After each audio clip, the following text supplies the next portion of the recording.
Hello and welcome. It's Margaret from Luemo here, and today we're going to be talking about not only resilience, but we're going to be talking about resilience safety nets. We've talked about resilience quite a bit, but particularly today I want to hone in on what are resilience safety nets? What are your resilience safety nets? How do you maintain them and how do you set them up? So, just to recap, so resilience is this ability to cope with life, to cope with stress, and to cope with adversity. When these things happen in life, we tend to have some go-to behaviors, and sometimes they can be good go-to behaviors, and sometimes they can be bad go-to behaviors that actually perpetuate that stress cycle. So today I want to talk to you about what I call resilient safety nets. And these are the things that can be our go-tos when stress and adversity strikes. So I've got a little analogy for you about resilient safety nets. So if you think about it as like there's a trapeze up the top, the trapeze of life, the trapeze of business, and down below you've got these safety nets that are there underneath to catch you in case you slip off that trapeze. So that's what your resilient safety nets are. And there are two reasons that we have these resilient safety nets. One, of course, is the obvious, to catch you when you fall off the trapeze of life or the trapeze of business.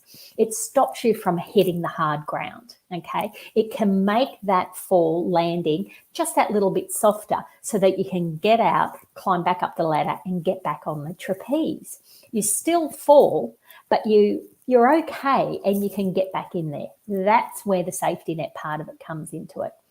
The second thing that these safety nets do, and this is quite underrated, I think it's a really good thing, is that they're there and they provide you with a little bit of psychological comfort that if I fall, I've got something to fall back on. If I fall, I'm not going to hurt myself that badly. And so it means that you will take more chances, that you might actually extend yourself. You might try something new. And, you might do, to use the analogy again, you actually might do the triple backflip on the trapeze. Because if the safety net's not there, if the safety net is not there, you're going to play it safe all the time. So they're the two reasons. One, to catch us, and so that the fall is not so bad and we can get back up on the trapeze. And secondly, to provide us with some psychological comfort that we've got some backup and we can be a little bit braver about ourselves and about our business. So I want to give you a couple of examples. And here's a typical one that we see sometimes with small businesses. So say you're working by yourself in your small business and it's not going as well as you'd like, the cash flow is not happening, the clients are not buying, and it's all becoming quite stressful. What sometimes people will do is they will keep that to themselves, they'll withdraw, they'll pretend it's not happening, they'll tell people that, oh yeah, business is going fine, but it's actually not. And they'll hide their problems. So a resilient person doesn't do that. That's what a non-resilient person does. A resilient person faces up to what's going on and they do something about it. And they do things like reach out for help.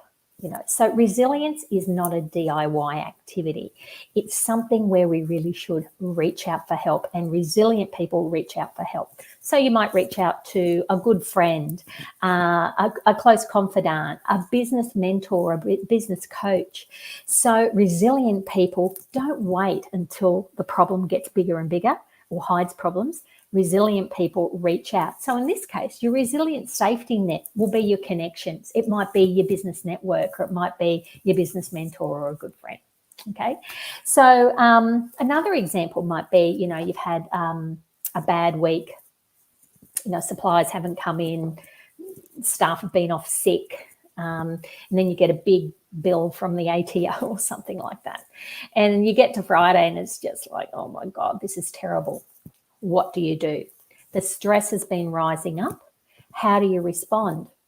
So if you've got a resilient safety net, like someone to talk to, or perhaps you go for a long run, You know, those things, that again, that physical fitness is a resilient safety net.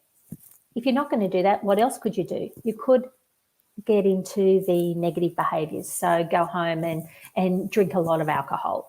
And this just perpetuates the situation and becomes more stressful, and it doesn't help. Okay, so the resilient person will engage in those sorts of positive behaviors. And when you are stressed, you need to have the resilient safety net. So they're an automatic go-to.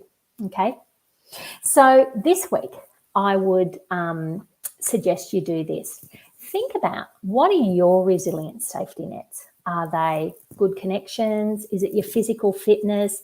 Is it having some practical things like a line of credit already set up, or plans to expand your supply base, that sort of thing?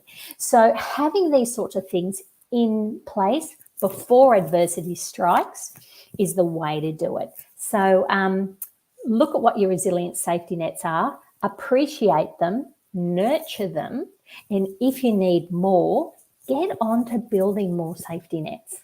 I'd love to know what your safety nets are, or what you'd like to build as a safety net. You can put your comments down in the comments section, and I look forward to seeing you next time. My time's up, so I am going to tune out. See you later.